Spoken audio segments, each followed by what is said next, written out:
मराठ्यांनो, अरे किती दिवस नामर्द होऊन घरात बसणार आहे? वाचवा, आपल्या माणसाला वाचवा. रस्त्यावर या मराठ्यांनो, रस्त्यावर या. आता तुमची खास गरज आहे, सत्तेला रक्ताची गरज आहे. आणि म्हणून आपल्या मनोजदादाचं बलिदान घेण्याचा या देवेंद्र फडणवीसांना ठरवलंय. मराठ्यांना जागे व्हा, बाहेर या.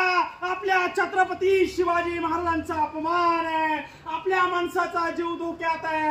एक मराठा, एक मराठा, एक मराठा, एक मराठा, एक मराठा, एक मराठा, एक मराठा, एक मराठा. अरे आमचा एन्काउंटर करा, आम्हाला फाशी द्या.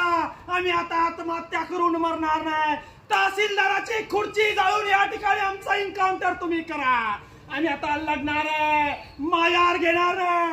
उठ मराठा, जागा हो. आरक्षणाचा धागा हो. उठ मराठा, जागा हो. आरक्षणाचा धागा हो. अरे उठ मराठा, जागा हो. आरक्षणाचा धागा हो. अरे उठ मराठा, जागा हो. आरक्षणाचा धागा हो. अरे उठ मराठा, जागा हो. आरक्षणाचा धागा हो.